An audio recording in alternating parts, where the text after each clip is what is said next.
Welcome to the Cathedral of College Basketball that opens its doors just twice a year to the high school ranks. It just witnesses two of us here to what will be a spectacular atmosphere, us and about 9,000 of our closest friends. That is no good. 5 seconds left. Xavier Brown. This is for the tie. Unbelievable. And we are going to overtime. Ryan Everett with 22 seconds left. Good cut by Murray. Nearly lost his footing. Still patience and still time. Sorber. Sorber goes baseline. Everett for the lead. Bang! Bang! The clock still runs. Roman Catholic has one timeout. They don't call it. This is for the win. Yes! Unbelievable. Yes! Cabe Goss! Roman Catholic does it again. This is Catholic League basketball. This is why this place is special, Bob. Welcome to the Wednesday edition of the Philadelphia Catholic League playoff preview. Bob Long, Will Ryan here. Great to have Will back in action with us. First off, Will, how is Boston College? How are the Golden Eagles basketball program, and what's new with you? Boston College is great, Bob. The Golden Eagles, we are fighting and battling in the ACC. Makes me value every win a little bit more because they are tough to come by, especially in a league like the ACC, a league like the Philadelphia Catholic League. I think a lot of the people and listeners and coaches can relate to how tough wins are to come by. But all is well, and I'm very happy to be doing this. Always tapped into the Philadelphia Catholic League scene. It's great when we have folks like Bob Long doing the games. It's easy for people far away to stay connected. Oh, awesome. I appreciate that. So let's dive right in. We got so much to talk about here tonight. We got quarterfinal games coming up, the ones we know as of our recording time here on Monday for our Wednesday show. We know that Father Judge will host Newman-Goretti. Gosh, what a game that'll be. And then 3-6, Devon Prep. Terrific season that they've had. 2 out of the last 3 state titles. They'll host West Catholic, who won the 3A titles spliced in between the 2 3A titles that Devon Prep won. So a lot to play for there as well.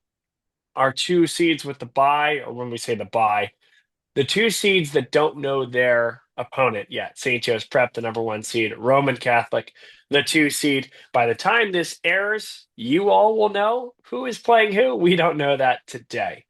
But we're going to jump into the 4-5 matchup because I would argue it's the premium matchup on the schedule right now.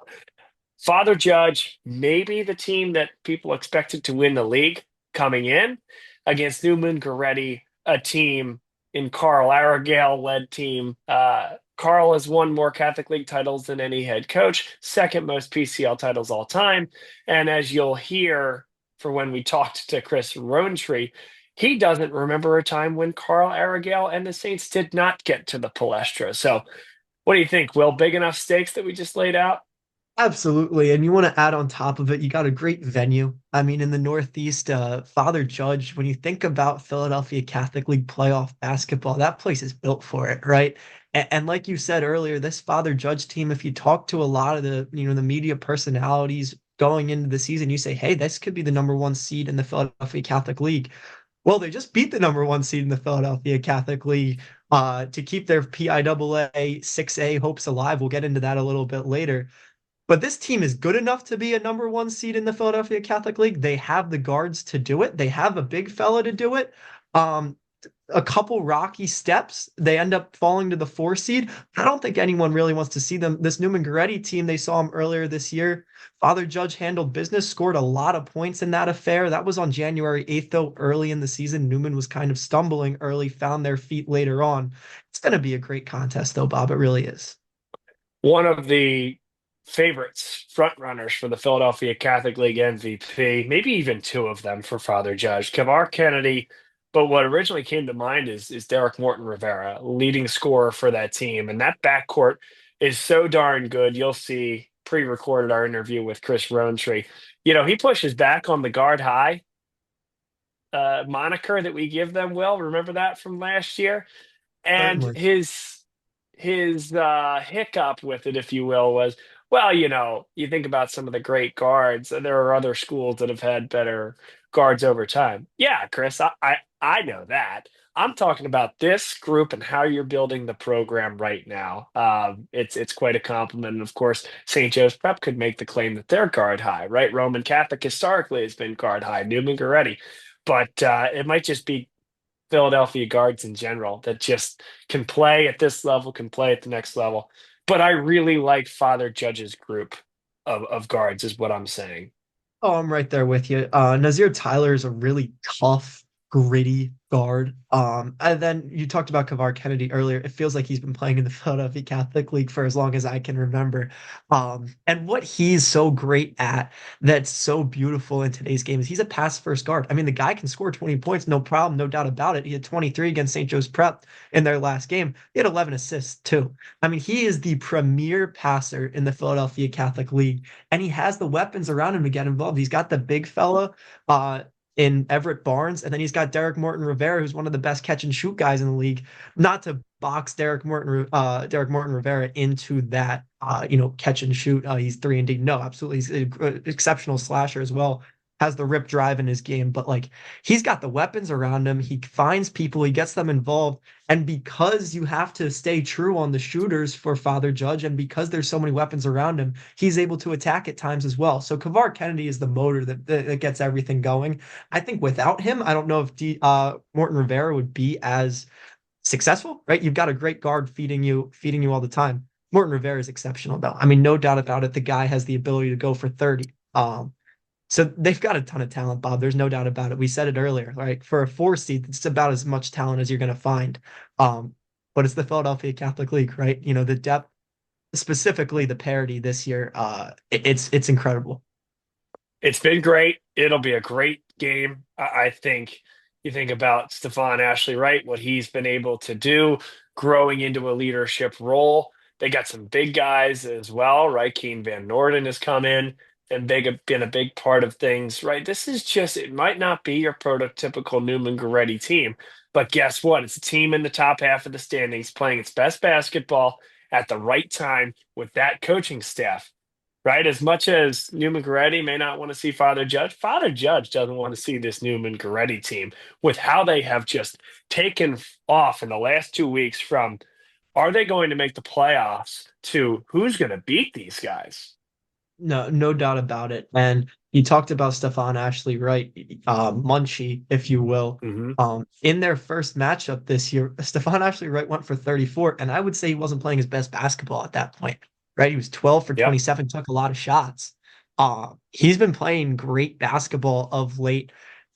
Derek Morton Rivera had 34 in that game as well. I mean, if you look at the individual matchups, you got Chris Roundtree, you got Carl Aragale, you got great guards, you got a good center. I mean, it's going to be an exceptional game and an exceptional The environment. wings, right? Derek Morton Rivera, Keon Long. I mean, it's going to be a great matchup. Yep. And again, it's guys that have been playing in the Catholic League for a while, guys that have had, a ton of experience, guys that have been playing since their freshman year. I'm really looking forward to it. Yeah, it should be a great game. We had the chance to talk with both Chris Rowntree, who you'll hear next, and then Andrew Bowman, an assistant for Newman-Goretti, one of our guys, if you will, from LaSalle High School. So let's hear from those two guys and enjoy the matchup on Thursday.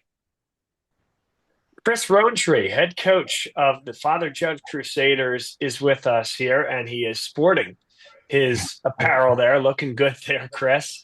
And congrats on an excellent season to this point. Thanks, Bob. I appreciate it. So you guys came in with a ton of expectations because you guys made a run last year to the Palestra that was unexpected for some, although I think everyone recognized the talent that you had, and certainly didn't surprise anyone in your locker room last year. But now here you are, Hunter becomes the hunted to some extent, and you finish off a top 4 seed, which is the goal in this league, get a home playoff game, and be 32 minutes from the Palestra. So that's now the position that you find yourself in. How would you describe the journey to get here? Yeah, I think, it was a little bit different from us.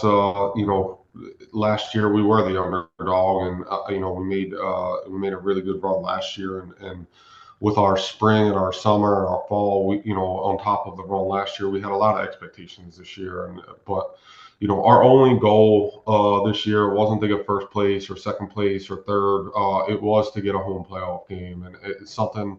Last year we talked about not being at the Plester since '99. I think the last time they hosted a quarterfinal game at Judge was like 2011. So we talked about getting that home game with an opportunity, to get to the Plester, playing at home from there. And we talked yesterday after our game, and we knew before the game we had kind of checked that box off from there. But we wanted to come out and play yesterday, and it was meaningful for us and for various reasons, but from a pride perspective as well, as they were the top team in the league all year from there. But yeah, we're in a great spot right now. I mean, it'll be a challenge for us on Thursday night now, not Friday, but it'll be a challenge for us to get down to the Plester playing against Newman. And I probably couldn't tell you the last time Newman hasn't been to the Plester. So, playing that tradition and Carl's, experience and all of that in playoff games, it's going to be a tough task for us. But, we wanted to play at home, and now we get that opportunity. And to Newman-Goretti, just because you did go there, it's a team that maybe 2 weeks ago we weren't 100% sure if they were going to even make the playoffs. Now they're a 5 seed, and they are playing their best basketball at the right time. What do you see specifically in that roster and certainly that coaching staff that will be challenging? Yeah, I mean, they have experience from a coaching staff perspective. I mean, Carl, like I just said, Carl's been there. Again, maybe he may have never missed the Palestra as far as I remember. As far as I've been in the league for 13 years, he's been down there. So, I think that's first and foremost. But they have great players. I mean, Munchie is a great guard in our league. He's been down there last year and has that experience. Deshaun Yates and Keon Long's have all that experience from last year. Making it to the semis last year, and they have some new guys, but they're playing really good at the right time. I think I was looking at it today as I'm getting guys ready for practice. They won 7 out of 10 games, so that they are playing right. And a lot of times in the playoffs, it's about playing your best basketball at the right time, because it only takes one game from there. So, we have to have the mentality coming into the game of, we got to be focused for 32 minutes and locked into our game plan, and really defensively locked into our game plan. They score the ball really well, as do we. So I think, whoever defends better is going to win the basketball game. And I think, we just got to be locked in for 32 and let the chips fall where they fall. Certainly Newman's playing great basketball, but let's talk about Father Judge. You guys are playing great basketball. As we mentioned, earned that home playoff game, but the last time out, I mean, who looks better than you guys? You took down previously unbeaten St. Joe's Prep. Walk me through that game on Sunday. Which of your guys specifically stepped up and how? And then we can talk about why that game matters beyond just the box score and just the individual tally. Yep. I think for us, I think all of our big games, we really have stepped up this year. When you look at, Emotep and Roman and Camden and some of those bigger, I'll call it, I always tell our guys it's for the blogs and social media people, but but it's a pride thing for our guys too, because they do hear all of it. They do hear, about Prep and Roman and all of that. And I'm sure people are sick of hearing about Father Judge this year, but we stepped up for 32 minutes in all of those games.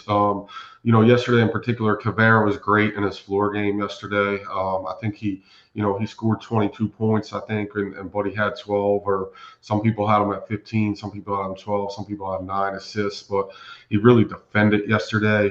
He took on the task of trying to make it challenging for Jordan Ellerby. And then you look at a guy like Mir, Derek Morton Rivera, he didn't score a whole heck of a lot of points, but we changed up our defense in the second half. Jerron was getting open and making some shots, and from that point on, Derek guarded him and really did a good job of making it tough on him. And then just other guys. Nas Tyler had a big game for us, one of his better games in a while. Scoring 14. I think he had 7 rebounds. He defended Olin Chamberlain really well. And then Everett kind of got going a little bit for us, which is, for us is key. We're really good when we can get Everett involved in the game and he's rebounding and defending and things like that. But again, he makes it difficult at the rim for people. Not many guys in our league have 6'10", and he's moving. But we threw him the ball yesterday. I think he had 17 points or 16 points from there. So just a really good job from all of our guys. I think that's one of the things. We get contributions from so many guys, which helps us. And yesterday we got that. We got, contribute. Kev Beck off the bench made some plays, and Rocco and Max and, all the guys that played. So it was a great team win. It was a pride thing for us again. I think, we wanted to continue to show that we can be a top team in our league. And, we had a couple losses that people might not have expected, but I think, every team in our league is capable of beating everyone, and everybody's capable of losing. So, I think that has to be our mindset as we enter the playoffs, is that we're capable of getting knocked off any night. And as you know, Chris, there are 3 seasons effectively. 4 if you want to say non-league, then league play, then Catholic League postseason play, and then finally PIAA postseason play. And I just don't know that I've heard this next question I'm about to ask get a ton of run. But you guys were in a position last year where you guys beat Archbishop Wood in a quarterfinal, and that wasn't good enough to jump Archbishop Wood from a point standpoint to get to the PIAA. And that's because in the Catholic League, it's heavily weighted to the regular season. Let's call it what it is. There's a way to make up points in the postseason, and if you win the Catholic League championship, you automatically get in. But beating a team in the postseason doesn't necessarily put you ahead of them for state tournament consideration. Your win against St. Joe's Prep in the regular season does set you up where if you get to the Palestra and face either St. Joe's Prep or Roman Catholic in a semifinal, with a victory, a 20-point win would put you above either of those teams to get to the PIAA postseason. So I guess my question is, I'm sure you're aware of that. Were your players aware of that? And how much of a focus was that on Sunday when you played in the regular season? We talked about it. I'm not gonna lie, we talked about it. I think every coach in our league will tell you, you take care of the PCL first, right, and then PIAA comes secondary. Everybody wants to cut the nets down on Sunday, and if you do that, it takes care of itself, right? We're in a different situation this year. I think 6A, there's a majority of our teams in our league have now moved up to 6A. I think we have I think 6 or 7 of our teams are in 6A at this point with how the PIAA has done things. But it Which makes it can be a different and longer conversation at the bar sometimes. Yeah, it makes it tough. But we talked about last year what happened to us last year, and we were in that situation again. And we have talked all year, since we lost to Bonner and Devon, and even after the Carroll game, about controlling controllables. And that's one of the controllables that we had talked about controlling, that we still control our own destiny, both for state playoffs and for PCL standings. So the game did mean something to us yesterday. We were playing for something, and we weren't locked into a 4 seed. All we were locked into was a home playoff game. So we knew if Roman had lost that game, we would be a 3 seed. Again, seeding, where it is, you want the home playoff game, and everybody's great. So, but we did know that it kept us an opportunity that if we did fall to the 4 seed, and we did face the Prep again, or we did face Roman, that we would have an opportunity to continue playing, which is important because that smacked us in the face last year. I don't know if a lot of our guys realized going into that game that it was win or go home. I mean, coaching staff did, but again, we don't talk about AA as much as we wanted to get to the championship. And if we got to the championship, things would have taken care of itself. So, we know that that's an opportunity to continue playing, and our guys love playing for each other and with each other. We love coaching them, so we want to try and keep it together as long as possible. And that's a opportunity where if the things fall how they fall, we'll have an opportunity to guarantee ourselves to play a couple more games outside of PCL play. Yeah, I know you always laugh when I say it, and your retort when we were talking to Father Judge a couple weeks ago was, you think about the history of the guards in the Catholic League, and that's all fair. when I talk about this group of guards and I call you guys guard high, I say that because, I mean, last year it was Laquan Bird added to this group. Right now, Morton Rivera, Kamar Kennedy, Nazir Tyler, now a sophomore, right? I mean, to have that quality, a trio, and even quartet with the young guy coming in as well, your freshman, I mean, is I don't know the question other than is that how you're looking to build your program with around guards like that? I think guards win in our league. I think if you historically look at the teams that have won, they've had great guards. If you look at all the Newman teams when Newman was on the dynasty, they had great guards. When Roman even with Tony Carr and recently with X and guys like that, great guards win. Our wood teams, you got guys like Colin Gillespie and Rasul Diggins and Marcus Randolph, Jalen Stinson, Matt Cerruti, guards, right? So guards win a lot of basketball games. They handle the ball, probably 90% of the time. And it's a guards game now. It really is a guards game. You don't see many bigs. And I think also when you look at our area, there's not a ton of big bigs, right? I mean, in our league we have Everett. You got one of them. Yeah. Yeah. And outside last year you had Thomas, but outside of there's not a lot of 6'10" guys running around in our league that are dominant post players. So when you get one of them, it's a big advantage from there. But I think it is a guards oriented league, and we win with guards and we develop guards. There's more guards around, and even when you talk about Philly, everybody talks about Philly tough guards, right? And college coaches and things like that. So I just think that's the nature of the game now. So yes, we do want a lot of guards. We want to get up a lot of threes. We want to play a fast-paced game, and guards we need the guards to do that in order to compete. Chris, thank you so much for your time. Wish you the best on Thursday, and again, play well. And maybe we'll be talking down at the Palestra in a week or two. Awesome. Thanks, Bob. I appreciate it. Thanks, Chris. Let's talk to Andrew Bowman, assistant coach and a longtime assistant coach with Carl Arragale and the Newman-Goretti Saints. Andrew, congratulations on a great late season surge to get from kind of brink of playoff contention to the 5 seed and a team nobody wants to play, heading to Northeast Philadelphia to take on Father Judge. How'd you guys get to this point, Andrew? Yeah, first of all, thanks, Bob, for having us on and doing this. Yeah, it was the last week or so, kind of across the league, not just for us but other teams. People were going from the 10 seed to the 6 seed, back to the 9 seed, to the 5 seed. I mean, it came down to basically the last day there on Sunday before the city went nuts with the Eagles. But some kind of good wins for us after a tough one to the Prep, losing at the Prep. That was, I guess, on that Monday. And then we were at West Catholic and home against Wood. And kind of, two must-win games to sort of dictate our path, not having to play in that first round. And getting to the 5 seed, getting to play Judge at Judge. What are some of the challenges that Judge provides in listen, it's a quick turnaround, right? You're playing Thursday rather than Friday now, but in that time since Super Bowl Sunday, what have you seen from Judge and what will those challenges be? Yeah, I mean, they've, they have a lot of senior leadership there. Some guys have been very good. Some of the better players in the league. From a consistency standpoint, are certainly there.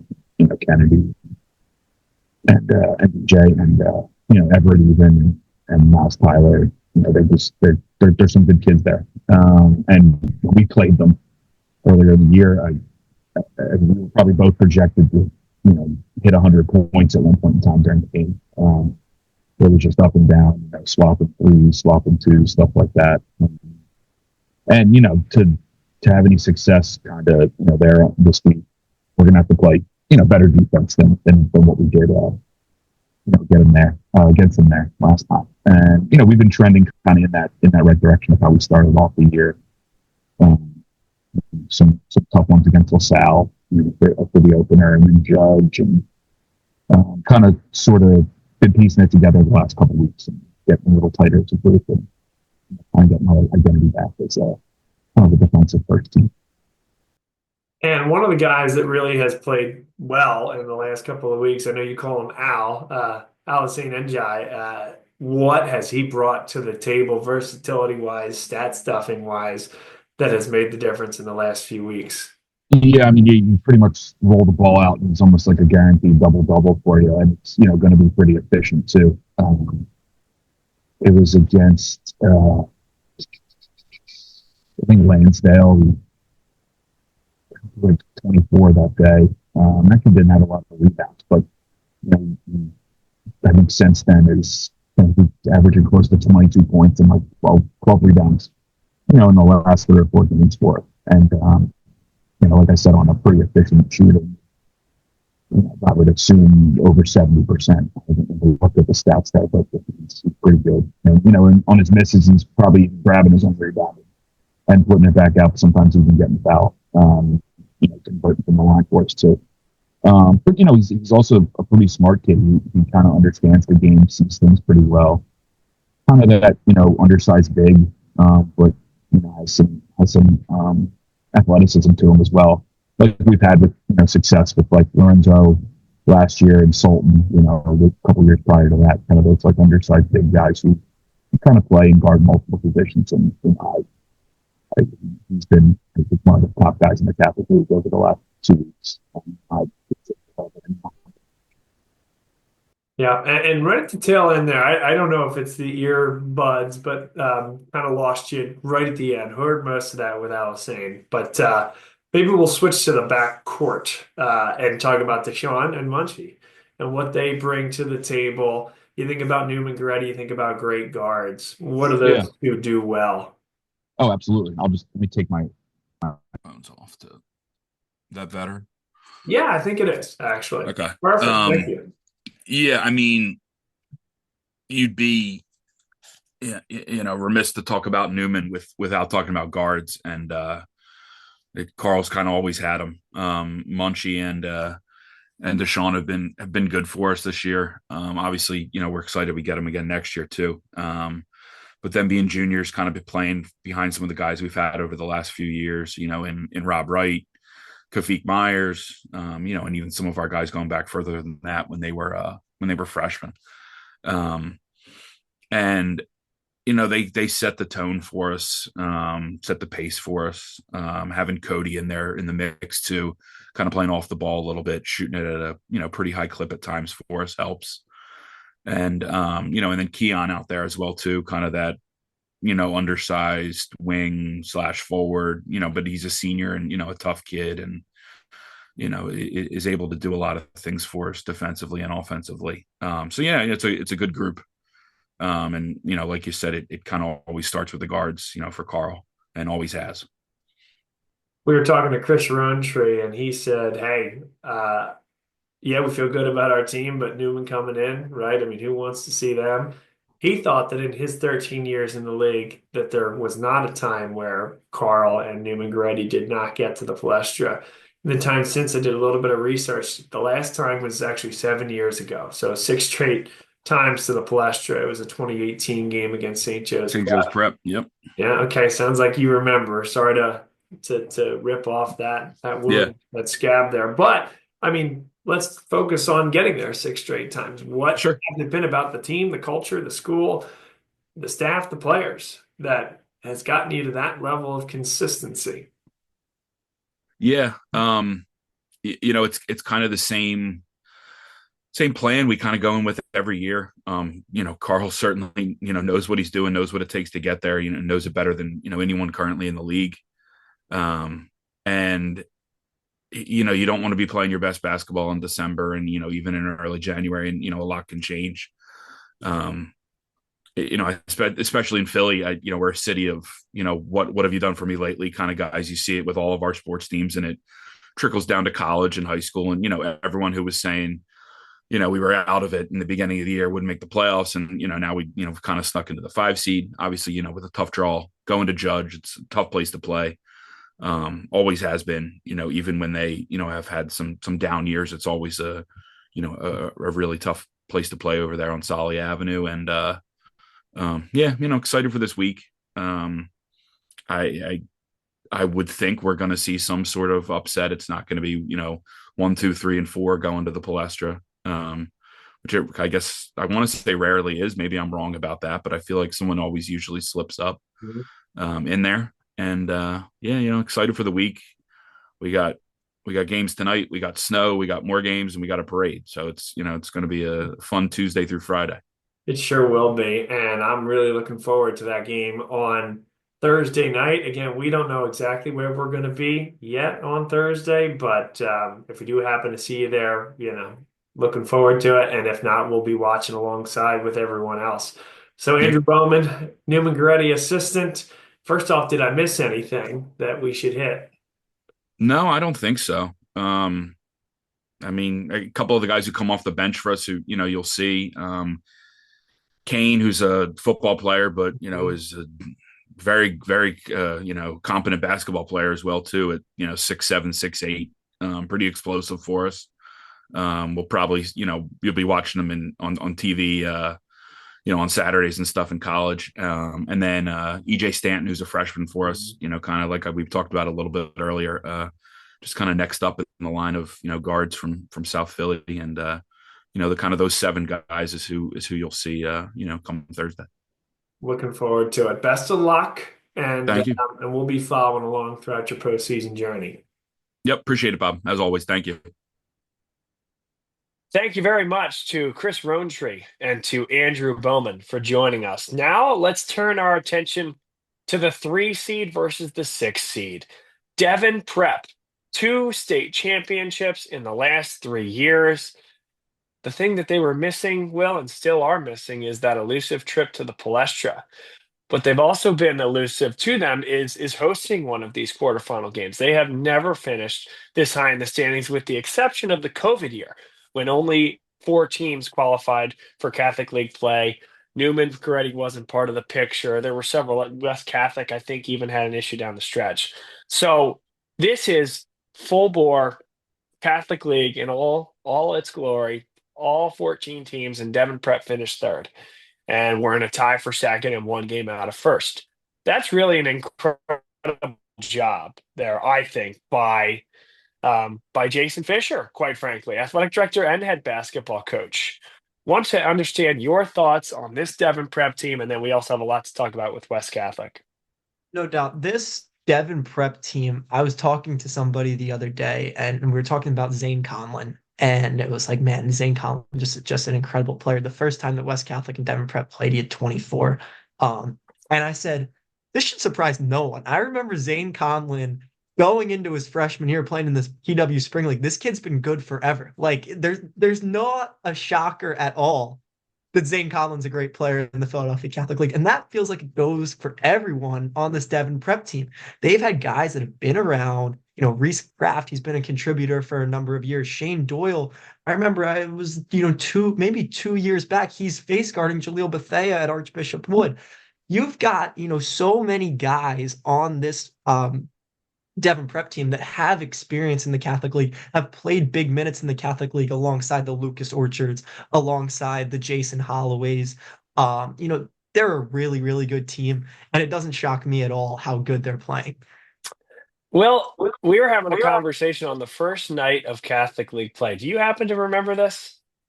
I believe I do, but you can continue the story. All right. Remind So me. St. Joe's Prep was playing Devon Prep, and I had called a LaSalle game that night. They beat Newman-Goretti, actually. And before I got home and I did not know the score of the game, I basically said to you, hey, I actually think Devon Prep might be good enough to be the number 1 overall seed in this league. And I think you knew the result, and St. Joe's Prep had won that game by maybe a possession or 2, right? That was a tight game at Kelly Fieldhouse. Well, assuming all other results stand, had Devon Prep been a possession or 2 better than St. Joe's Prep that night, as opposed to the opposite way, if ands or buts, but they would have been the top team in the Philadelphia Catholic League. Well, and to your point, it's a surprise of not you and not me. This team is really, really good. They play together. They play as good a half-court offense.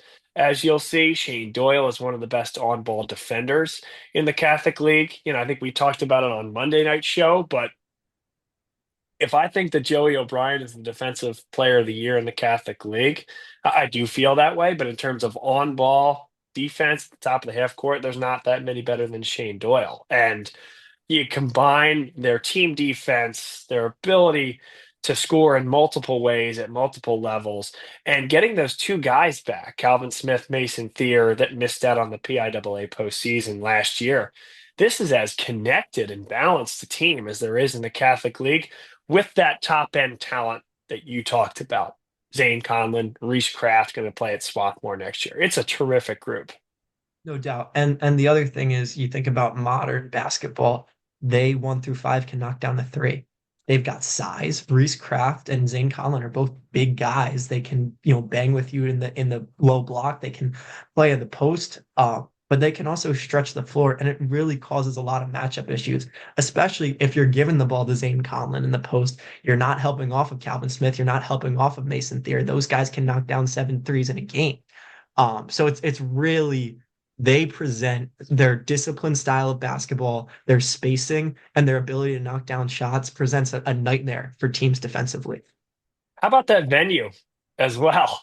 I mean, you talk about, first off, two teams that have unique venues. Unfortunately for West Catholic, they're not going to be playing at home, but two of the tightest barns in the Catholic League, RIP to our really good friends. We love them over at Bishop McDevitt. That's another place that was one of those tight venues that you just loved to play a big game at. Actually, a camera, funny enough, one of our cameras fell when we were setting up for a Bishop McDevitt game back in the day. The old rickety stands, which is a hallmark of Catholic League basketball. Seriously, love you Lancers to death. But these two venues, Devon Prep and West Catholic, are two of the best. And I think it's just so poetic that that venue at Devon Prep is going to be hosting a quarterfinal game. Totally agree with you, Bob. And I feel like we've been talking about this for years. And there's always, the students saying this, saying that, the media members even feeding into it. What has the best student section? What has the best home court advantage? Whatever. My vote is Devon Prep because of the consistency. I mean, it feels like I have never watched a game at Devon Prep that the pit wasn't rocking, that they're giving kids a hard time on free throws, saying that they want their Frosties. I know that the Sixers don't do the Frosties anymore, but I mean, my God, I have a lot of great memories of the Devon Prep pit just, changing the game and giving energy to that team. And they've got a great PA announcer over there at Devon Prep. They put on a first-class show, and they play first-class basketball. So I'm looking forward to it. That'll be a terrific, terrific game because West Catholic and Miguel Boca Chica. I mean, this team keeps coming. 2 years ago, Bud Clark, Zion Stanford, state championship. Gosh, in some ways, should have gotten to the final that year that they lost in the semis at the Palestra. But here's now this group, 1 year removed from being so young and still competing in the Catholic League. And now they're right where they expect to be, which is getting that first round bye, right? They didn't accomplish their goal of getting a home playoff game, but they were a game or two out of that. And they have every opportunity to go to Devon Prep, win a game against a similarly sized school. Remember, this is a matchup of the last the last three 3A state champs. Devon Prep 3 years ago, West Catholic 2 years ago, and Devon Prep last year. And so, built a little bit in different ways, but built for success, both of them. And with West Catholic, it's more of that unstructured side, the length defensively, the full court pressure, the offensive glass with Kingston Wheatley. And he brings a level of physicality that is a real challenge for anybody he plays against in the Catholic League. So we talk about Devon Prep size, right? And West Catholic with Kingston Wheatley, he had 18 and 10 in their first matchup. Now, again, this was really early in the season. Huck Palmer has it as on January the 3rd. So it was that first week in January that these two teams matched up. Yeah, I think it might be on the 5th. I think the box score might be wrong. Not that Huck ever gets box scores wrong. No. He is the best in the business. But in theory, Devon Prep played St. Joe's Prep St. Joe's Prep. Night. So I believe it was the second game. Looking at this box score here, though, Kingston Wheatley, 9 for 14, 10 boards, 18 points. Well, we were just saying Zane Conlon and Reese Kraft. Well, they're two of the best bigs in the league, right? And you go with kind of a too big look. Well, Kingston Wheatley still had his way, right? Mhm. It's incredible how tough this West Catholic team is. And you said it earlier, it's two contrasting styles, right? This, not to say that Devon Prep doesn't, they play up tempo. Like I think it's the structure, when we talk about the structure, makes you think like, oh, maybe they slow it down in the half court all the time. People They say play that all the too. time. You're They right. play It's with not pace. correct. They certainly Yeah. play with pace. They play with disciplined pace, but they play with pace. Yep. West Catholic plays with a lot of pace as well. They want to get in transition. We've talked about it for years. The quote "run with West," those Bud Clark teams, and Zion Stanford, the Watson twins at Delaware Hmm. State. They've always had guys that get in passing lanes and run the other way, right? Devon Yeah. Prep also, they'll play with pace, but they're more comfortable in a structured offense as well. Devon Prep, that the first matchup was at Devon Prep, but I do think something important here, Bob, is you talk about these two, tight, packed in atmospheres. And West Catholic, there's this kind of notion that, oh, their zone's great because it's a tight gym, whatever, yada, yada, yada. Devon's a tight gym too. I mean, West Catholic should feel at home at Devon Prep's gym. It's going to be a great matchup. It's going to be really, really fun to watch. Really good matchup. And by the way, just a shout out to our buddy Miguel Boca Chica. And there's a lot of coaches in the Catholic League that you can say this with. But when we chatted prior to LaSalle playing West Catholic, we went through about 6 guys that over the last 3 or so years are playing now at the next level. And every one of these guys are either starting as freshmen or playing key minutes off the bench. And he talked about preparing them not just to go win a Catholic League championship, a state championship, but to be prepared for college basketball. And you, as much as anybody, will understand what that means working with Boston College. Uh, I'm going to put you on the spot here, but what is a characteristic of a high school basketball player comes in as a freshman and he's ready to go, ready to compete versus maybe high school players that need to be a project? And is there anything about West or any other school, quite frankly, in the Catholic League that reminds you of that particularly gets guys ready to go at the next level? Sure. So I think when it depends positionally, obviously. I think ability to guard multiple positions, and just ability to guard in general. Like if you can guard, that's a reason that if you can't guard, that's an easy reason for the coaches not to play you. Bud Clark, we know, can guard, right? And so there's a reason like Bud Clark can manipulate a ball screen, which is what teams look for in a point guard. He can guard, he can pass, he's an exceptional passer. Can't really can knock down the three, but not at a great clip. But that guy can get into the mid range. He knows his game very well. All those reasons Bud Clark can play right away, right? Can manipulate a ball screen as a guard, can get others involved, can get you into your offense. And in Mary Mac's system, they run that like really, really pushed out, aggressive Joe Gallo zone that, I mean, we watched Bud Clark for years just torment teams with that on-ball pressure, and the Mary Mac zone is a lot of ball pressure. So he ended up finding a great fit after decommitting from Coppin State. It ended up working out great for him. He's kind of the leader of the field for his conference player of the year. He had 32 against Stanford, I think 24, 26 against Rutgers. I mean, like you name the high major opponent, he's beating up on Dylan Harper. So guy like Bud Clark can play at that level for that. Then you have like the Watson twins who go to Delaware State. They're long and have positional versatility, right? What position did they play at West Catholic? Nasir Griffin was the 5. Zion Stanford, you could argue, was the 4. Were they the 3 and the 2? If you can guard 2, 3, and 4, a lot of teams switch 1 through 4. If you can guard at all those positions and have that length and knock down shots, certainly you're going to be able to play. I'm going to blank on which Watson it was, but one of the Watsons had 30 the other day for Delaware State. And then Zion Stanford can rebound, can defend. Again, like he can pretty much defend 1 through 4. Or a guy like him, he can almost defend like 2 through 5 because he's so big and strong. He can get on the glass. So it's defensive versatility, ability to knock down shots. Like Zion Stanford in high school was not knocking down threes the way that he's knocking them down at Temple right now. So like the ability to knock down threes if you're off the ball, and the ability to defend. And we know that West Catholic and Miguel Boca Chica has just preached defense for so long. He never wanted to play West Catholic because of their length, because of their defensive versatility. They can switch. They're going to give you problems. And I think that's why they're finding so much success at the Division I level, is because at the end of the day, it comes down to stops and execute. And you've got guys that can get stops and guys that can be a part of an offense that executes. I think that in part is key to the game. Terrific answer, by the way. And that's why we got you here. College analyst and college expert Will Ryan of the Boston College Eagles. Key to the game for me, again, is West Catholic's going to try to pressure you full court. They're going to try to get to the glass.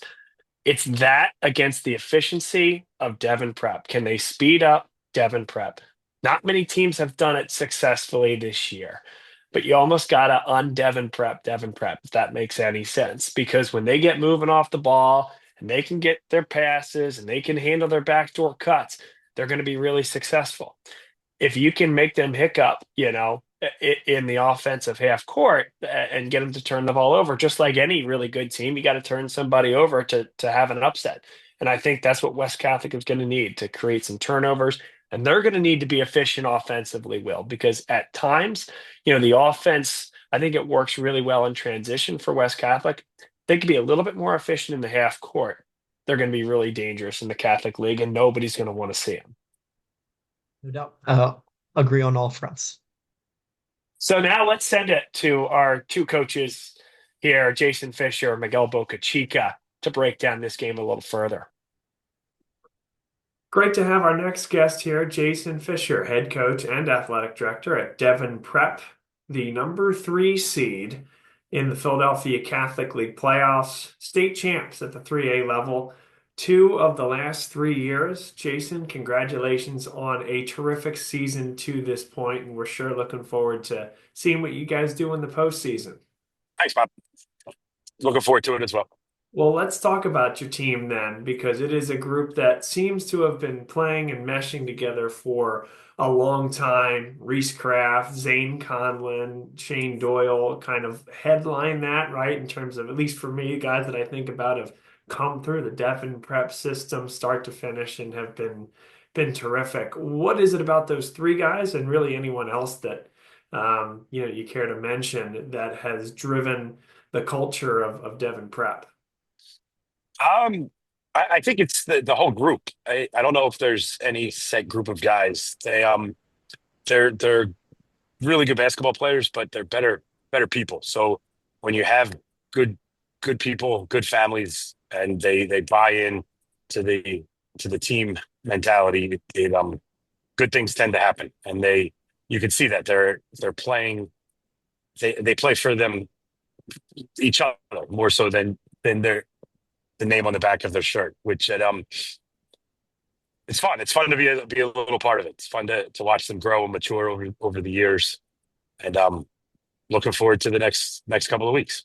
Sure, and you're a big part of that as well. Maybe you could take us through your coaching journey for those that maybe didn't follow you prior to Devon Prep coming into the Catholic League, which I'm sure is more like a distant memory at this point with all the success you've had since you joined the league. But what was your journey to coaching?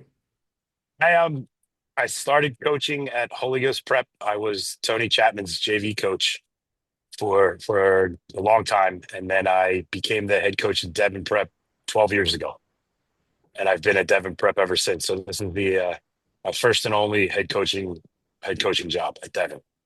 And then we joined the Catholic League. I think it's now 6 years ago. I think is how long we've been in the league. And we were in the Bicentennial League before that. So that's pretty much it. Has it been a good fit? I mean, certainly you being the athletic director and the head basketball coach, has it been a good fit for the program? For all the programs, it really has. The Catholic League really does. It meshes very well with our school's Catholic identity, and it's fit perfectly. Like I said, all the different sports programs that we have. Basketball has had success, but so have the other sports as well. So it never was about success or wins and losses. It was about what the right fit was for our school overall. And it has been great moves. That's joining the league.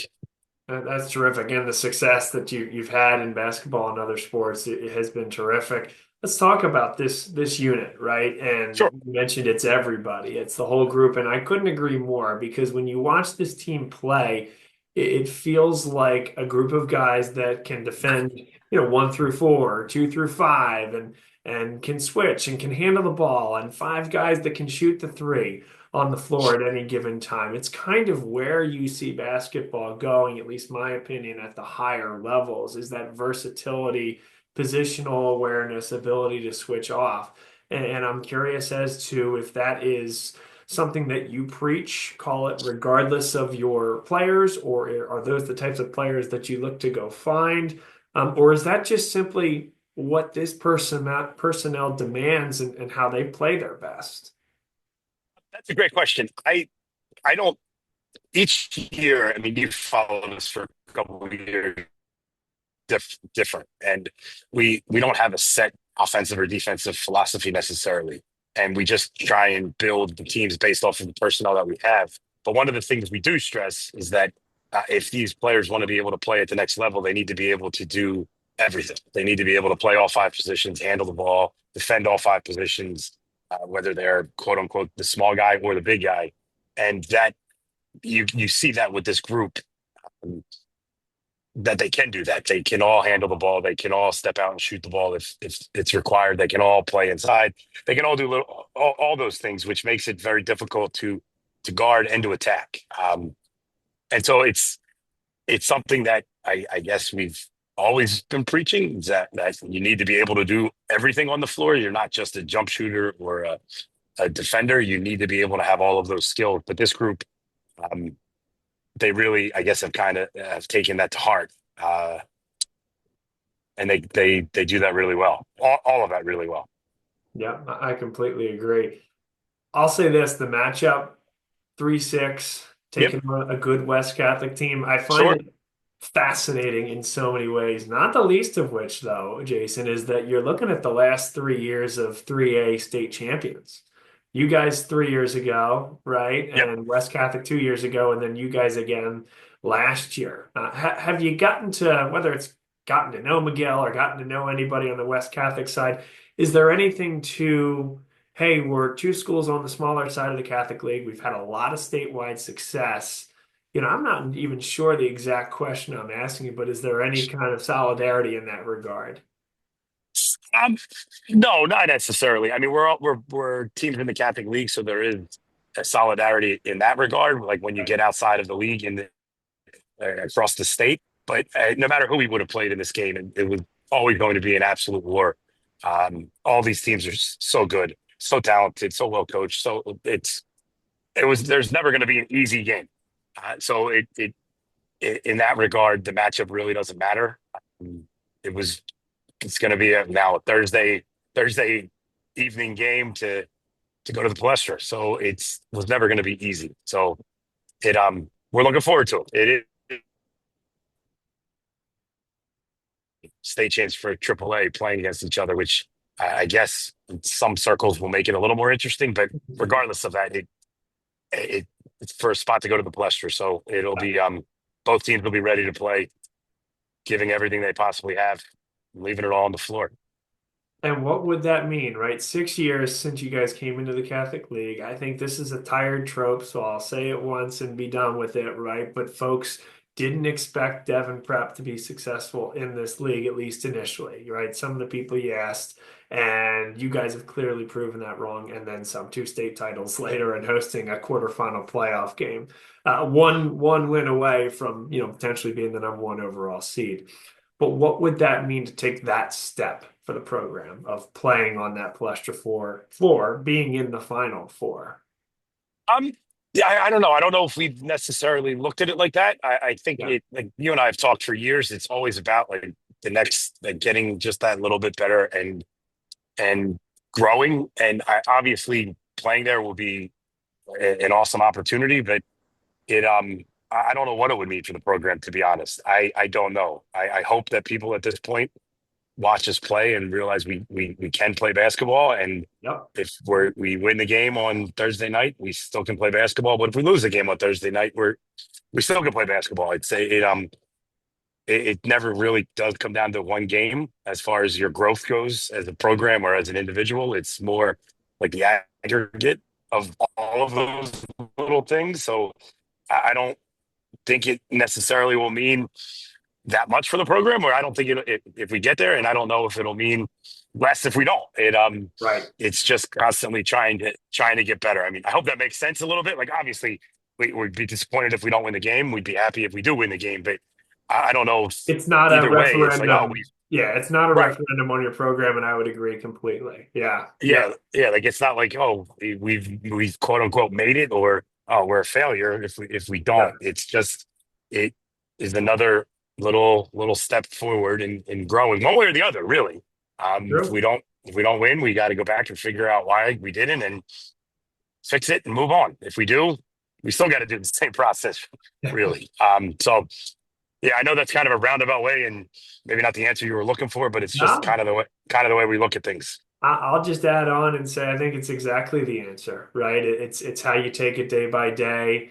It's how I think when you look at you guys play, this is Bob Long talking here. It's as aesthetically pleasing, of a style of basketball as you'll find in the Catholic League and beyond. And you guys playing together, as well as any team in the league right now. So I get it, and I agree with your thought process. I think my final question for you, Jason, is Calvin and Mason, right? So Calvin Smith, Mason Thier, those are two guys that didn't get to play in the state tournament last year, right? En route to a state final. And again, outside of this discussion and outside of this production, when we're sitting at the bar sometime, we can talk about that. And I know a lot of other Catholic League coaches have thoughts on how some of those rules are applied. But how about those guys having this opportunity now, playing this type of season and having an opportunity in the postseason? That has to feel really good for you and for them.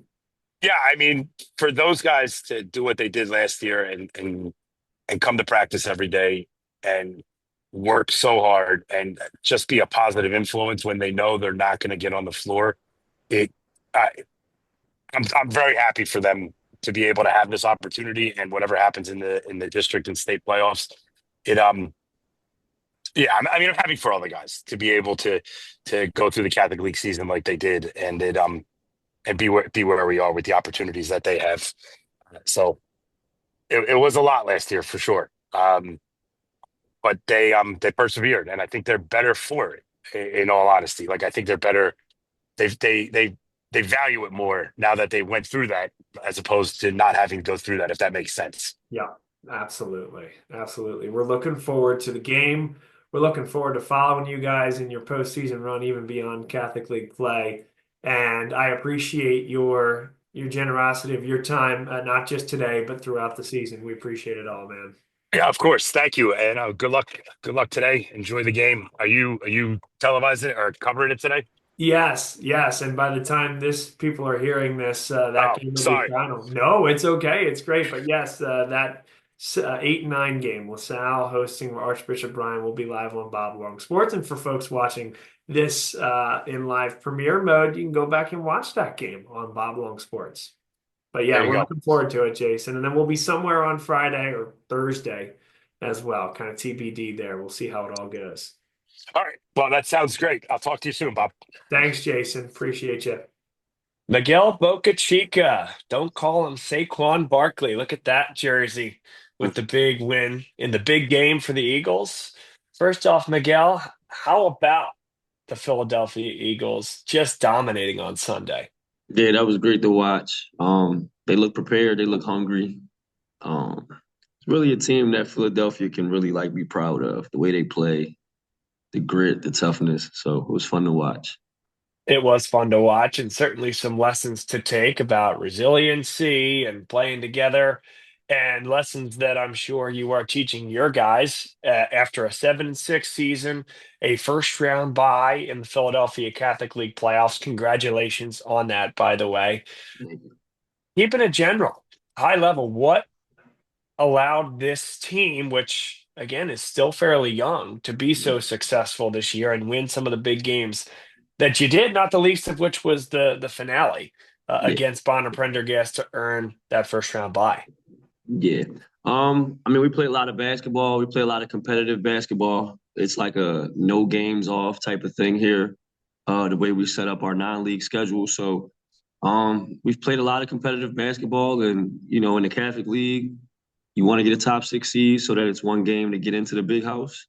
And, we were fortunate enough to place ourselves in that position. And, I think we're playing well at the right time. And I think that's what it's all about. It sure is. And some of the guys, leading the way, certainly Bird, certainly Kingston Wheatley, Saeed Lee, when we had the opportunity to come out and broadcast the game, hit the game winner Mm-hmm. against LaSalle. Yeah. Certainly those three guys, or if there's anyone else you want to give a shout out to, but what has driven this level of success? Yeah, I think it's on any given night, it's a different guy. I think you have to be conscious of, several guys. You can't just, leave one guy or leave another guy. So, whatever's working on any night, I think these guys are just bought in to just win the game. Very unselfish group. It's very equal opportunity depending on, game by game. And they've been good. Right now the focus is just West Catholic winning a basketball game, and they've been on that. I think they've grown when it comes to scout reports and being able to pay attention to details and little things, and that came over time. Last year a lot of these young guys were able to play for us, win, lose or draw. They got the experience, and they're better for it right now. So I'm proud of those guys. You guys have perhaps the most unique venue in the Catholic League. Mm-hmm. Really enjoyed ourselves. I just have to reiterate, when we went out there to broadcast that game, that was an awesome experience and can't wait till we get out there again. Yeah. But you guys are going to go to another really unique Philadelphia Catholic League venue, a little Yeah. bandbox out there at Devon Prep that gets Yeah. loud, Yeah. it gets boisterous. Their student section is terrific. Yeah. What will that be like to play a game 32 minutes from the Palestra Mm-hmm. and to go into that type of venue? It's just for us, it's just another road game. Like we really struggle being able to get home games, like home non-league games. So, by the time we get to this part of the season, it's just another road game. Obviously there's a lot at stake. Obviously it's a loud gym, versus a veteran team. But it's just another game. Like I said, we play a lot of competitive basketball. There's no easy wins on our schedule ever. And obviously the gauntlet that comes with being in the Philadelphia Catholic League is never easy. So, just gotta go in there confident and, play West Catholic basketball, and, things will go our way. My understanding of West Catholic basketball, of course, I won't be able to really understand it all, but you guys are very good at speeding teams up Mhm. and getting into that pressure, whether that's full court or just kind of the havoc half court defense, getting on the offensive glass. Devon Prep's a difficult team to speed up. Yeah. And I'm curious and really interested about that matchup and what you guys feel you can exploit. Yeah, it'll be a chess match. There's things that we're gonna try, and I'm sure that there's things that they'll try. And it's a veteran team that has seen a lot of basketball. A lot of those guys have been on a lot of really good teams. Even the guys that they had last year that couldn't play in the state run, they were around a lot of really good players, and they were able to witness and feel all that winning. Fisher does a great job. But yeah, it'll be a chess match, and they'll play their style of basketball. We'll play our style of basketball. I'm sure they'll try to take us out of what we do. We'll try to take them out of what they do. And, may the best team win.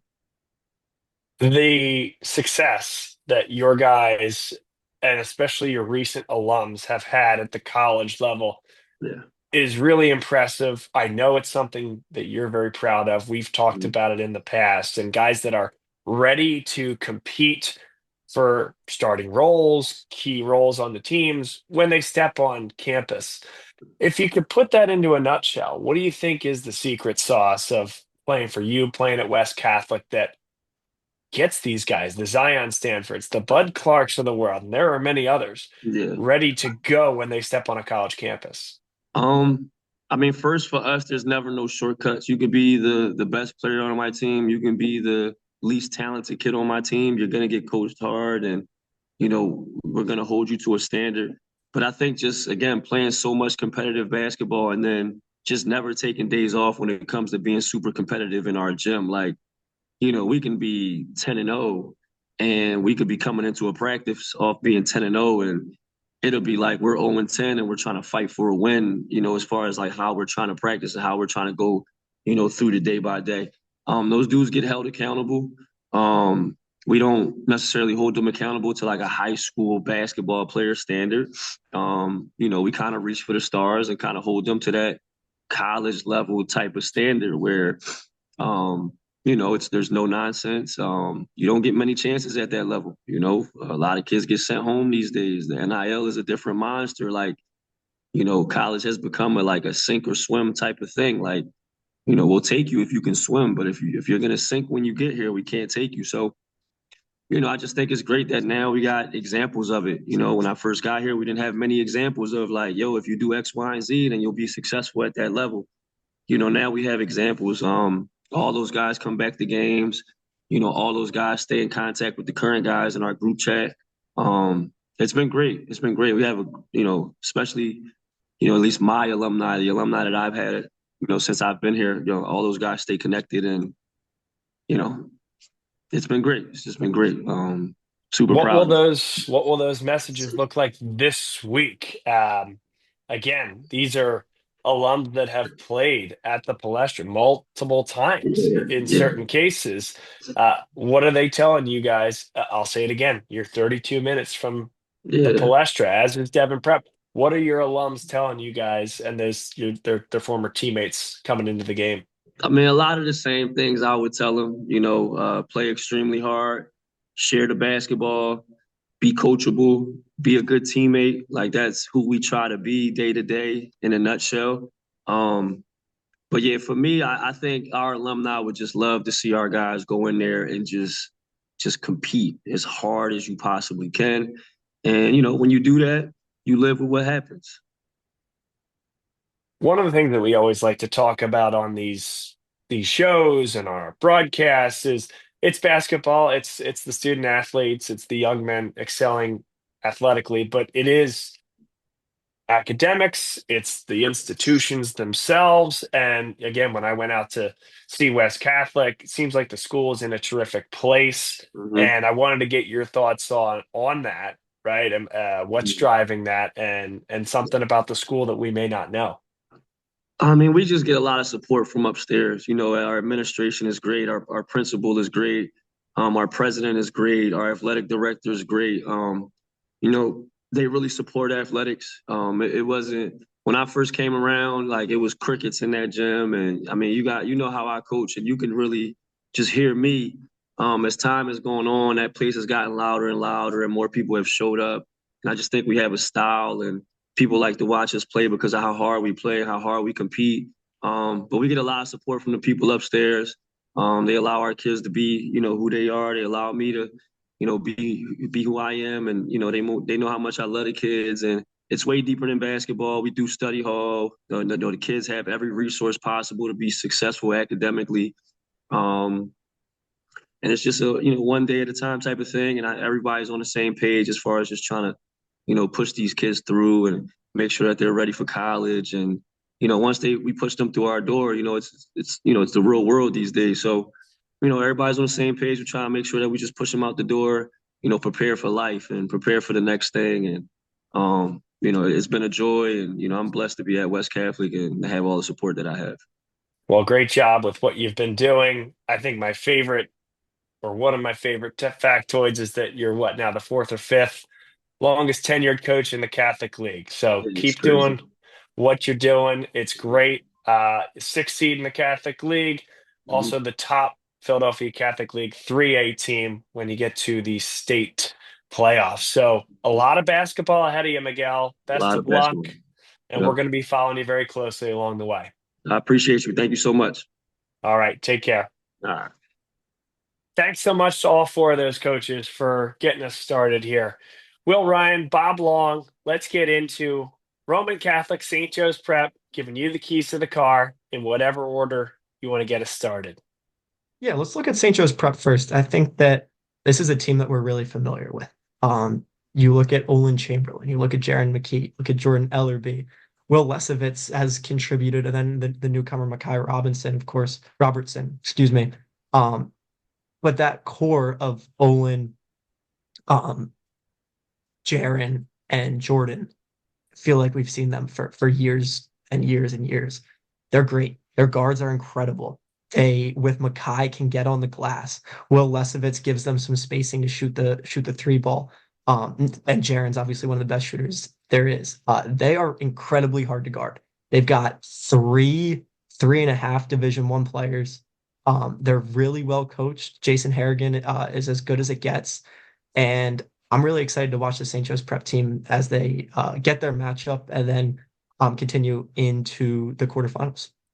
It's a team, Will, that year over year has been, in my mind, a team good enough to win a state championship. But due to PIAA and how they take teams, how many teams out of each district, conversation for another day. But as it turns out, St. Joe's Prep, there's no team that has fared worse or been hurt more by the fact that only two 6A Catholic League teams can make the state playoffs. Now they're in a point where they can control their own destiny. And by getting to the final, they would guarantee themselves a spot into the PIAA state tournament. Of course, that's not the ultimate goal. The ultimate goal is to win a Philadelphia Catholic League title. But I know that that has hurt. Missing out on the Palestra in just gruesome fashion, anguish type of ways. Archbishop Wood 2 years ago on the road, a terrific game, and then the quasi game winner by Darren Williams against Archbishop Ryan just last year. What does this team need to do to finally get to the Palestra this year with this group of seniors? I think they need to continue to work for the best shot. And I think that this St. Joe's Prep team has a lot of talent, and they are the best team in the Philadelphia Catholic League. No dispute of that. I think that because they're so talented, at times they take tough shots. And like we've talked about it for years, that Jordan Ellerby loves his pull-up jump shot. Jaron McKee can create for himself. Olin Chamberlain doesn't really take tough shots. Olin Chamberlain always takes the best shot. But I think that this team is so good that almost every possession they can end with, what you would grade like a 4 or a 5, like out of 5, like a 5 out of 5 shot or a 4 out of 5 shot. They can get great shots every possession. And if they commit to getting great shots every possession, they're going to end up, I think they've got a great chance to win the Philadelphia Catholic League. It's that simple for them. I think that they can win the glass, especially because Mackay Robertson's great on the glass. And Jordan Ellerby has always kind of rebounded above his size. I think Olin Chamberlain rebounds above his size. So they've got guys that rebound, they share the ball well. I think, again, if they just work to get great shots, and you see some of Jordan Ellerby's buckets, it's really he's incredible. I think that FGCU got a steal, Pat Chambers got a steal, but they're tough buckets, right? If they continue to move the ball, play with each other, and get open shots and get, great shots, I do think that they have a great chance to win the whole thing. St. Joe's Prep, they came to the last weekend in the season with no losses. They lost to Father Judge. What do we learn from that game, if anything, Will, going into the postseason? Philadelphia Catholic League's a rock fight, plain and simple. I mean, St. Joe's Prep's game against, I want to say it was Monsignor Bonner right before, total rock fight of a game. I mean, if you want to watch just tough, gritty basketball, you come and watch the Philadelphia Catholic League. It's not always going to be pretty. It's really not, Bob.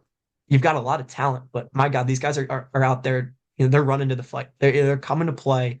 And I think what you learn from that is, hey, in a rock fight, in a just all-out war, it's not as simple as, oh, we think that this team on paper is better than this team.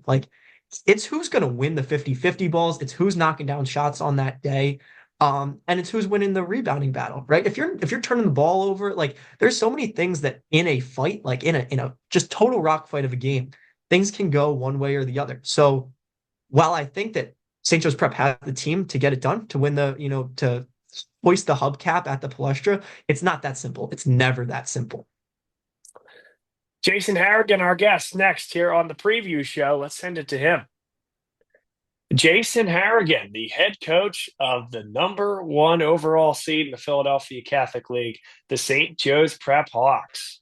Coach, congrats on a terrific season and a group of young men that are veteran, senior laden, 4-year guys that are now on the precipice of a great postseason run.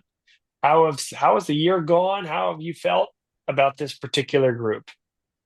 Oh man, I mean, when you're going through the season, it's just like nonstop work, and each game is just like a grind, and just preparing for the games and everything, and then turning around for the next team is a grind. But yeah, obviously yesterday, we were watching to see like whether a seeded ended up, but to finish the league first place, just take a deep breath now, knowing that we were able to do that. Obviously, we wanted to finish the season undefeated, but the season's just been, real fun time. I watched these guys mature, not only over the last 4 years, but even over this season. I watched them just grow and come together. So it's been a pleasure to coach the group. Obviously, winning, helps everything. So there's been some good vibes there as well. But just seeing the work that they put in, the focus that they had, and their fight to win, every game was just, it was a pleasure to watch, and I was just happy to be a part of it. The group of guards that you have are terrific. And it starts with Jordan Ellerby, who will go down to play at Florida Gulf Coast next year. Jared McKee at Dayton. Olin Chamberlain has really been a rock in that backcourt. Having those three guys for 4 years specifically, and to be able to coach them and see them grow together, what has that been like for you personally? Oh man, it's been really inspiring situation. Like we knew when they came in that they would be a huge part of our program. And then throughout the 4 years, you watch them come out early, and they really kind of established our program as young people, ninth and 10th graders, who just wanted to be, in the league and be good in the league. And then they got there pretty fast. But just to see the different dynamics and the ways that they step up, not only for our team, but for each other. They've all grown together as friends, and you see them as like young men now. So for me, it's been really inspiring.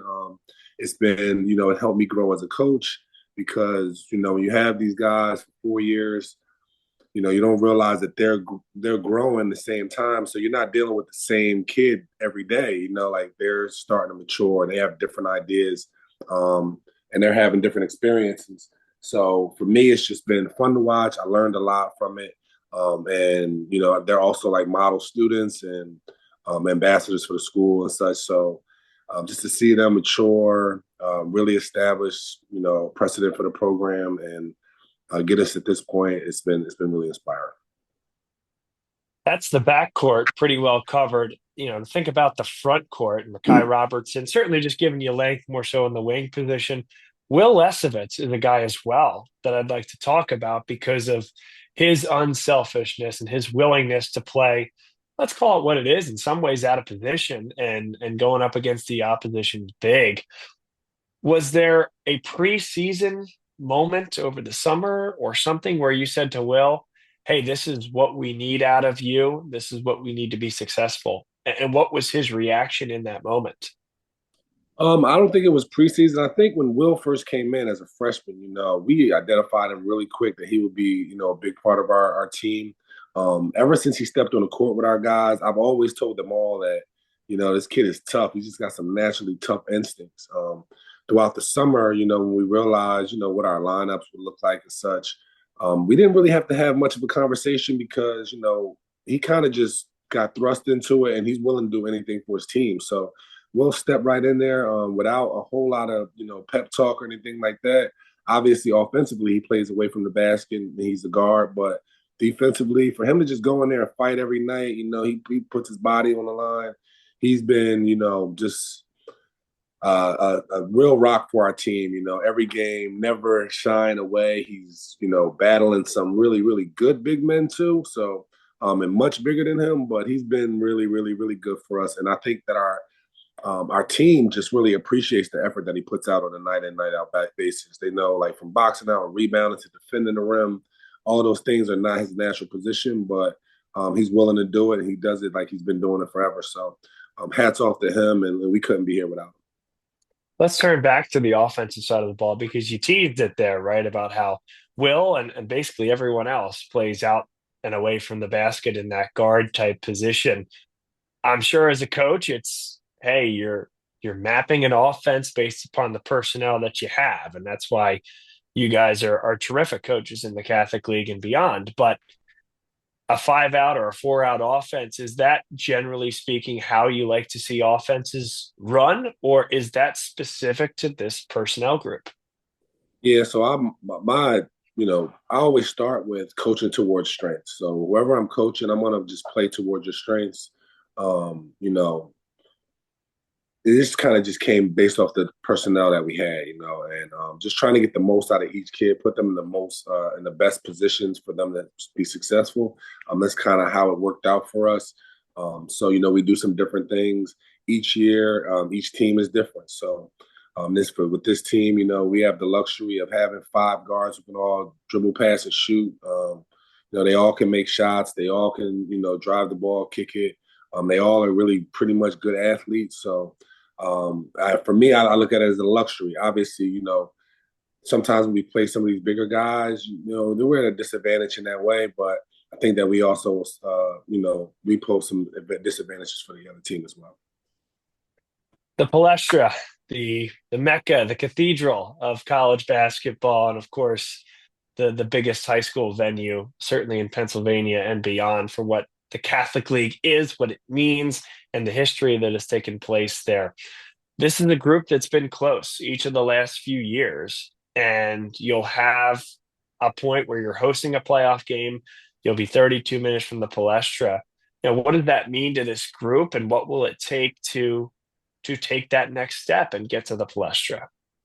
I mean, it's going to mean a lot for them. Obviously, we've been really close, and they see it, and they see teams down there that we've beaten before, and they have that feeling of we want to get there.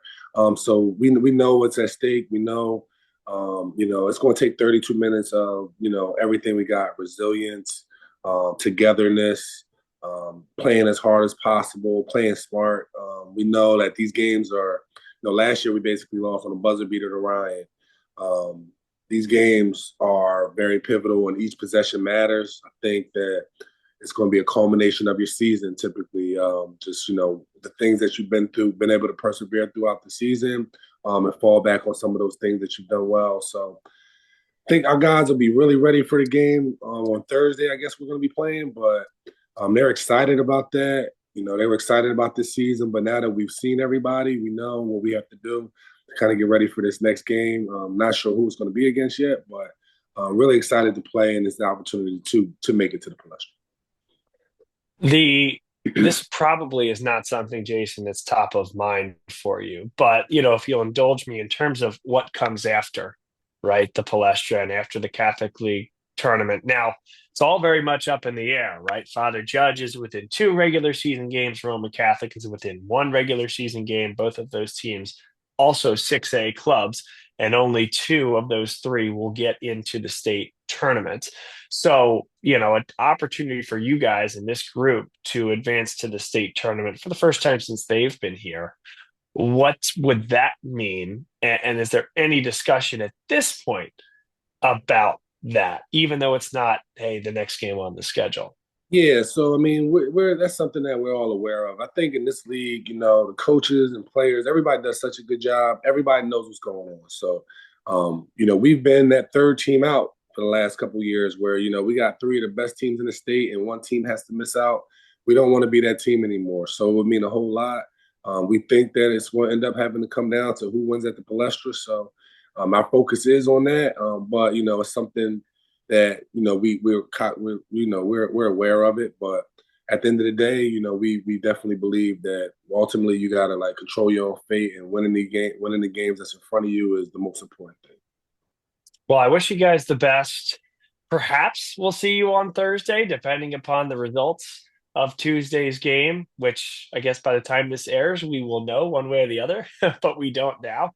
Jason, I appreciate everything, all the time you've given over the years, and just hats off to a terrific job coaching these guys this year. We'll see you down the road.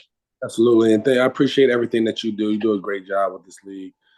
So I appreciate all your help, and we'll see you soon. All right. Thanks, Jason. Appreciate you very much. All right, Will. Well, it was good to hear from Jason Harrigan. Close out the night with the 2-time reigning champs. What better way to go out? Roman Catholic Caelites, Chris McNesby, Jackson Brothers. It's just classic. It's classic Philadelphia Catholic League. And yet, it's a new look Roman Catholic team in a lot of ways. Yeah, I would agree, but at the same time, Bob, I don't remember a team for Roman that has a core three. I mean, I don't want to leave anyone out, but you have Sebastian Edwards, you have Sharif Jackson, and you have Sammy Jackson, homegrown. And I think that that's something you owe, like Roman Catholic always has the impact transfer. They have impact transfers this year. There's no doubt about it. Tyler Sutton is such an impact transfer. There's like no doubt about it. With that being said, you've got a core three that have been there for a while. Um, and I think that that's really important as well. It's guys that have played under Chris McNesby, guys that have been in the program, guys that have played at the Palestra before. And I think that's a really important aspect of this Roman team. My important thought, my important key, if you will, for Roman Catholic, and I talked about it on our pre-recorded interview with Dan Hoban, which you'll hear momentarily. I think that when Sebastian Edwards is able to hit the 3-point shot with efficiency, that's really important because, frankly, Will, and I know Sammy Jackson can hit the three with some proficiency, but it's not where his skill set is best utilized. They really don't have a prototypical 3-point shooter the way they have in past years. And if there's one piece that if you could piece that together and solve that puzzle, it's a team that can and in many ways should win the whole thing. Without it, though, I think it's tough to get to the Palestra final and win against the St. Joe's Prep or somebody like that. I totally agree with you, Bob, because when you look at where Roman's at their best, right? Sharif Jackson is one of the best post players that we've seen in the league. Like he's up there with the Thomas Sorbers, he's up there with the Jalen Durans. He's an exceptional post player. There's no doubt about it. What does a post player need? He needs spacing, right? If you can full rotate and double down, a lot of coaches call it monster or whatever you want to call it, like just the automatic double on a Sharif Jackson. Well, if he can't kick out to shooters, then what happens, right? So Sebastian Edwards and Sammy and Sutton is on the ball a lot more, like not so much a catch and shoot guy, but can catch and shoot. But if the perimeter guys can knock down shots, it opens up the game for Roman. And again, like this is one of the best teams in the Catholic League. There's a reason why they're the number 2 seed. When that happens, they're exceptional. And Sharif is such a good passer too, right? Like if you want to double down on him and make him pass it, he can get 5 to 7 assists in a game if the guys are knocking down shots because he's going to give it to you. Give it to you in the right spot, give it to you in an opportunity to score. It's just up to the perimeter players for Roman to knock shots down. Can Roman Catholic do it again? That's really the final question before we turn it over to Dan Hoban to answer the same thing. They absolutely have the ability to do it, Bob. There's no doubt about it. It's like, when you think about college basketball, you think about the great coaches always have a chance. You can't write off the great coaches. You can't write off the Dan Hurleys. You can't write off even the Rick Pitino's like this year. Well, you cannot write off Chris McNesby. Chris McNesby always has a chance. Carl Arrodale always has a chance. Kind of those two, like, obviously there's so many great coaches in the Catholic League, so many great Coach of the Year candidates as well. But like, you don't write off Chris McNesby. Let's turn it over to Dan Hoban to do the rest. Thanks, Will. Great job. Dan Hoban is with us here from Roman Catholic High School, longtime public address announcer for the Philadelphia Catholic League at the Palestra, longtime Roman Catholic aficionado, works with the basketball team. He does a little bit of everything. And oh, by the way, we're all dreaming of the spring as we look behind him at Running Deer Country Club, the head pro there. So, Dan, a man of many hats, but I think that might be a Roman Catholic one that you're wearing right now. Certainly the sweatshirt is This is. Oh, I'm sorry. I couldn't see it well with the thing in the back. So, very good. How about the Eagles first and foremost? Wow, there aren't too many sports teams that I love more than Roman Catholic, but the Philadelphia Eagles are definitely right up there. And we had a great time here. We had a big watch party here at Running Deer Golf Club, and it still hasn't sunk in yet. That's terrific. Yeah, what a game! Pure domination, defensive intensity. Absolutely. I thought that, I thought they would win the game the entire time, but I thought, gosh, let's have a big enough lead that Mahomes doesn't have a chance to beat us late in the fourth quarter and cut our hearts out again. Yeah. Absolutely. Well, when you think about defense, you think about what the Eagles have done. I think about a defensive league, the Philadelphia Catholic League, Absolutely. a league whose pinnacle event last year went to overtime at 40-40, and there wasn't a person in the arena or that was watching thinking that was anything to do with the offense. Those were two of the best defensive teams I think that I've seen in Catholic League history in my time being around the sport. Oh, Let's talk about this year's version of Roman Catholic. Actually, before we do that, I didn't want to interrupt you. What were your thoughts on last year's final? And again, I think we talked a lot leading up to it, but we haven't connected officially in a venue like this after everything that went down went down. wow. I mean, there's going to be, the Palestra seats, what, about 9,000 people? And there's probably 90,000 people that will say that they were there. And probably 900,000 were watching your broadcast. You single-handedly contributed to my lack of work productivity in certain days when I kept rewinding that and watching it on YouTube. But my gosh, that's – and, if that game isn't in the Palestra, it's not as special. You had two great teams. I mean, gosh, look at what Thomas Sorbert's doing at Georgetown right now. Mm-hmm. So, I mean, what a ball player. And Joey Zaglinski does a phenomenal job with his teams. He took us right to the wire yesterday at Holy Family for our senior day. We were fortunate enough to come out with a win after being down double digits. But my gosh, you rewind and think of that game, and when the shot went up from Ryan, I knew it was going in. I just knew it was going in because the last shot, my name escapes me, and I should know this like the back of my hand, but it was an air ball. So I knew that one was going in. And as Cabe was bringing the ball up the floor, I'm thinking to myself, I can't believe we're going to lose this game. Now, Chris might shoot me if I said that, but I can't believe we're going to lose this game. And I had one eye on the clock. I had one eye on Cabe bringing the ball up the floor. And then Chris kind of screened me. I kind of lost sight of him for a split second. And I saw him let the shot go, and I just looked at the rim. And said, please go in, please go in. And it did. And we were very, very fortunate. You have two great teams, packed house, and unfortunately one team had to lose. Unfortunately, we were able to come away with a victory. And to plug the gap there, of course, you were talking about Ryan Everett, who hit the shot there for Archbishop Ryan. What a gutsy shot, too. Not shy away from taking it. He didn't hesitate in pulling the trigger. I'm almost 51 now, so my memories escaped me there for a split second. But yeah, what a clutch shot. I mean, that poor young man was a hero for 6 seconds. Yeah. Although the shot will live forever. And he's a hero on Academy Road forever. Absolutely. Absolutely. Take nothing away from him. I mean, yeah, the guts to take that shot, like I said, especially because the one he launched from the other corner was an air ball. Mm-hmm. I've hesitated over a few 5-footers in my day on the greens. I miss a couple, so I know what that's like. Yeah. Yeah. Final thought on that game, because you mentioned being screened by Chris. And my indelible memory of that game is the ball going through the hoop for Everett, and I looked right to Chris, right? Because in high school, and we even talked about it on the broadcast, the clock still runs, right? I mean, the clock runs. It doesn't stop like at the college or the NBA level under a minute, under 2 minutes. So I'm looking at Chris. Is he going to call a timeout? And he had this look on his face where he just did one of these, like, dribble it up the floor. Let's go. Well, we're not calling timeout.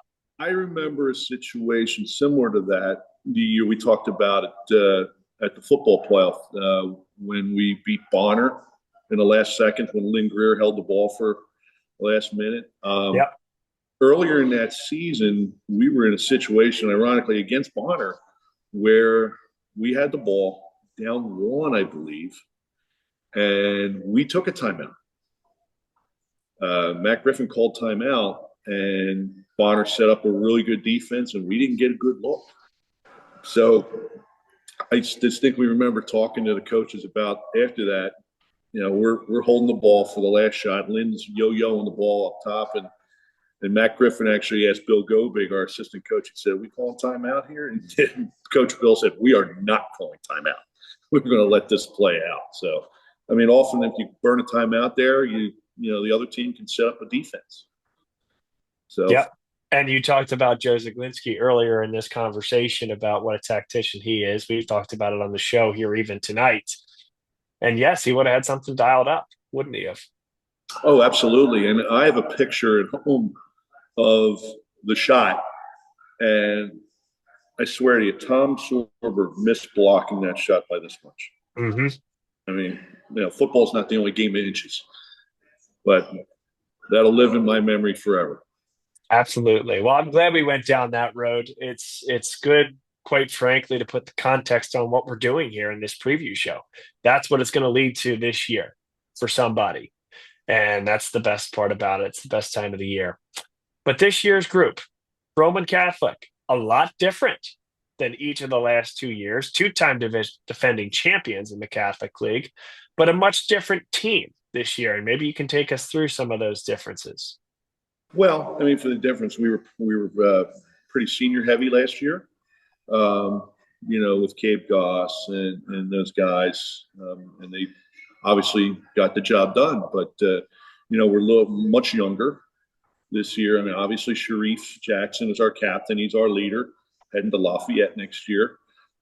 Sebastian Edwards is another senior, and C.J. Miller are our only seniors, and we're playing a sophomore point guard in Tyler Sutton, who has a tremendous amount of talent, but is still a sophomore and still learning how to play in a structured environment.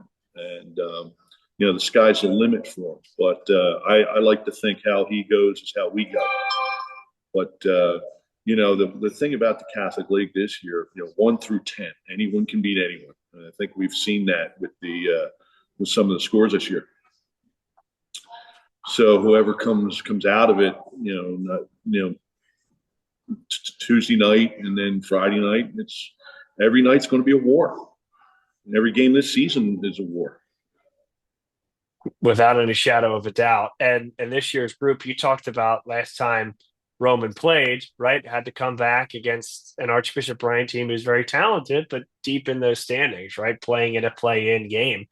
What did you see from Roman Catholic in that second half that led to that resilience and getting what ended up being a big win that keeps you at the 2 seed as opposed to dropping all the way to the 4 seed? Mm-hmm. I think in the first half, we were getting good shots. Just nothing was falling. And Chris always preaches, listen, if your shot's not falling, you still have to guard. And we ratcheted up the defensive intensity and created some turnovers with a full court press, and that got us some easy baskets, and the shots just started falling for us. So it was a huge win for us. We were down. I looked at the film today. We were down 14 at one point, and ended up winning by 10 or winning by 11. I'm sorry. So, and everybody contributed. When our guys we've had quite a few games where we've had 4 guys in double figures. I think when our scoring is pretty balanced amongst 4 or 5 guys, that's when we're much tougher to beat. Mm-hmm. And part of that balance, right? My thought on this team, I'll say this. I think my key to this team is a guy like Sebastian Edwards. And part of it comes from what I have seen, but a guy who, maybe isn't shooting it at the highest 3-point clip this year, but he can knock him down. I think it's one part of this team where, you're kind of looking for that knockdown 3-point shooter. And when he came out and hit 5 threes against LaSalle in a game where Sammy Jackson was not playing, and I think there was one more guy, Gurr, I believe, was out that particular game. You needed to stretch to the perimeter and to have him knocking down threes. To me, that feels like the key. It feels like you have the mid-range, you got the point guard, you got the big guy that you like. And then to have that 3-point shooting option makes Roman at that point. Oh, I would agree. I would agree with that. And honestly, I would say with the exception of 1 or 2 games so far this year, we really have not had our full team. Mm-hmm. injury, and every team has injuries. Let's face it. But Sammy's just coming off a concussion. Elijah Garrett's had a foot issue. We've had other guys banged up here and there.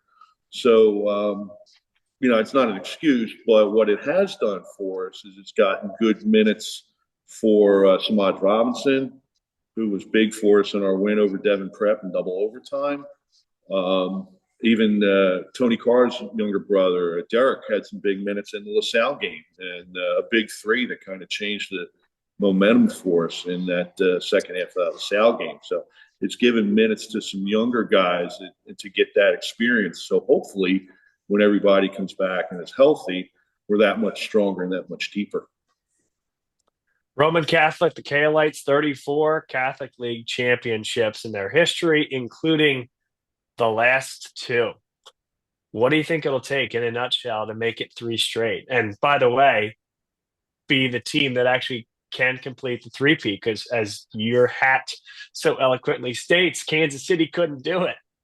Well, I think anytime down, when you get in the playoffs, it obviously comes down to the defensive end. Getting stops, leading to transition opportunities, being able to score in the half court, knocking down free throws.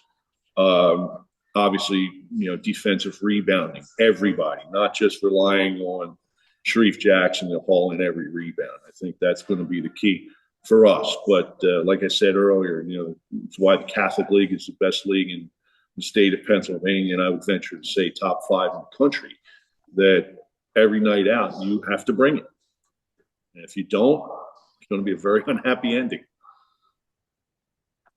Well, we're looking forward to seeing who you guys play. Again, I think by the time this is broadcast, we'll know. We don't know currently. Again, a Tuesday-Thursday split. But Dan Hoban with Roman Catholic Basketball, thanks for peeling us inside the curtain there and showing us a little bit about K-Lite basketball here in 2025.